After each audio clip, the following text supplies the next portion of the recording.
Hello everyone and welcome back, and this is the Rambler Man, and I am back here to talk about Arsenal and his upcoming transfer targets and the transfer window and rumours that are going around circulating newspapers. I take two players, maybe three a day, and that's really it. I'm sorry for the other day for not being here. I've just been busy lately. Haven't been around the house, so I'm back here now again to do Arsenal, a few transfers, and then I'm going to try my luck at predicting the team this time, and let's start again. So the first person Arsenal link with is Kasawa from PSG. He can play. He's a dominated left back. He can play the right back the odd time when he's needed. Apparently he's just quit his agent and changed now with a UK based agent company, that's probably one of the big links of that he's going to be leaving and he's going to go to England, and his contract's up at the end of the season, so anyone can talk to him now about a deal.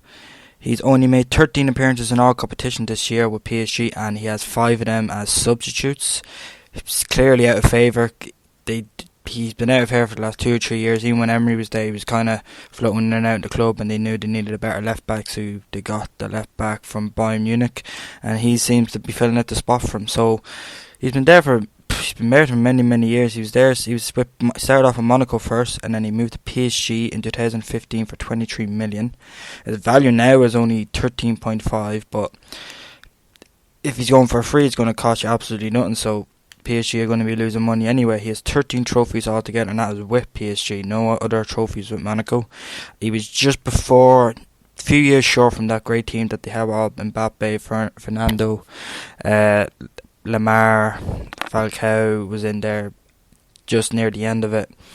So yeah, he's been out of favour PSG now. I just don't see us. The only way I see him going in for him is because he can play left back or left and right back, and that's kind of what you need now with with defenders now, and any kind of midfielder or striker that they can play in multiple positions.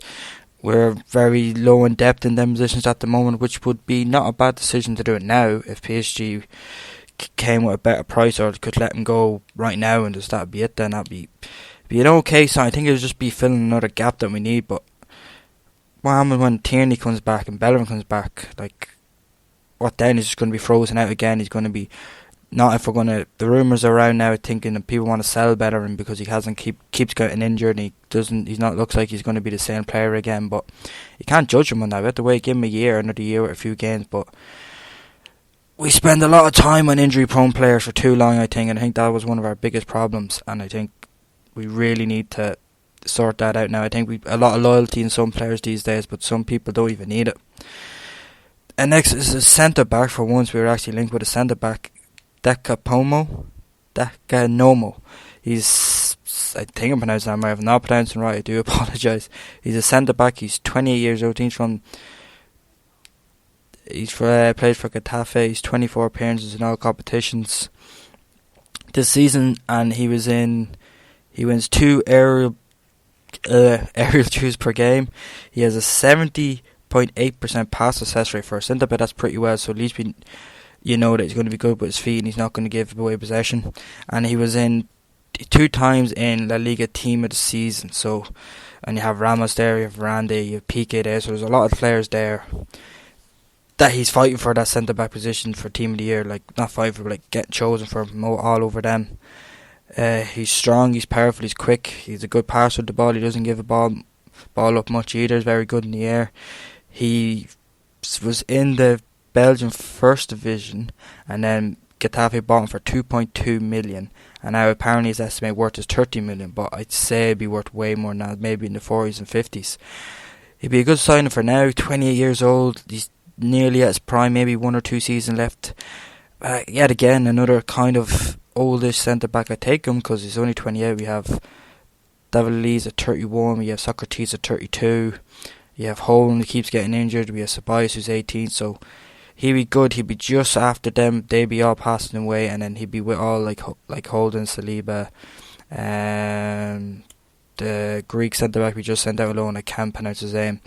So he'd be good in that respect, yeah, but I think we need from between 23 and 26. That'd be kind of my range of trying to find a centre back out there that's good enough. I'll try and do my due diligence and try and find players that my own and think right, this is who I think Arsenal should buy, and that's who I think that we good fit for the club. But for now, I'm just going to transfer rumours and see who we're fit with. Finally, I am going to try and predict the team this time again and try and actually be half right for that. I remember the last times I was so wrong in so many areas.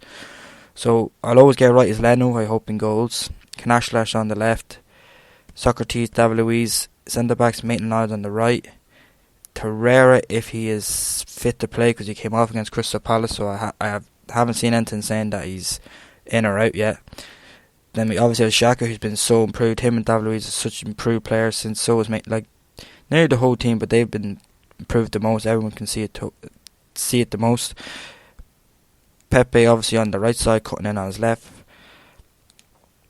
Oh, sorry. And then Nelson on the left, cutting in on his right. You'll have Ozil in the centre, and then Lacazette down the middle. And on paper, when I look at it now on my paper here, it's not bad teams. Still, the defence is still a bit weak, but if we don't get that again with Torreira coming off injured, because I think if we kept him in the game, we could have had a bit more stability in that midfield. I think Guendouzi's just too raw at the moment. He kind of switches off way too much, loses the ball a lot. When he'll run forward, but it won't be the time to be trying to run forward, and you get caught out of possession or get caught out of position. So I hope Torreira and Xhaka just have, I think Torreira makes up for Xhaka's legs, because Xhaka's not fast enough, so Torreira's kind of like that little terrier that's going to pick up all the scraps after the ones that he can't get by, so that's why their partnership works really well. I'm going with 2-0. I know Sheffield United are unbelievable at the moment, but like I said, confidence. We need to keep the positivity, no more thinking that we're going to lose every game. The only two games I would never try and predict would be Liverpool and Man City trying against Arsenal, because there's just no chance we're winning against them. They are leaps and bounds with every single Premier League team now at the moment, with coaching, with how the place is getting run. I know Man City have the money, but you can spend loads and loads of money on a company. You still have to teach these people how to do the job right. He's gotten every single one of them playing to his way, and he got rid of all the people who weren't playing his. Remember Joe Hart? Joe Hart was supposed to be the next big goalkeeper for years for England. Where is he now? Is he at Burnley? I don't know where he is at the moment. He was gone. I was supposed to be England's best goalie, and now look at him. He made him no, you're not. You can't even pass a ball. Why? How could you be in my team? You can't even pass the ball. Gone. He had Klidshi, Sanya. They were all gone. He got in his own people. So. It was an aging team there they had there, and then he got rid of it. And like I said, you can give someone all the money in the world. Look at Man United. Josie got all the money thrown at him. What happened? Didn't get all the players disrespected him, didn't care anymore, and then he was gone. And then look at United now. They're kind of with the same as ours, but they've sacked so many managers.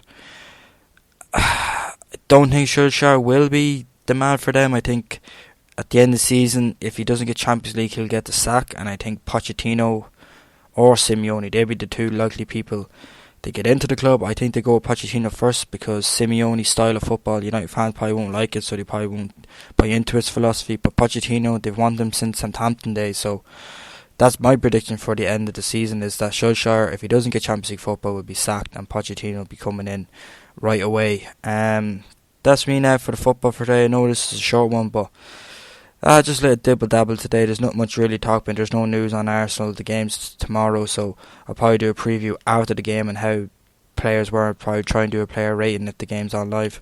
So thank you so much for listening to me today, and I'll see you all in the next episode. Bye-bye.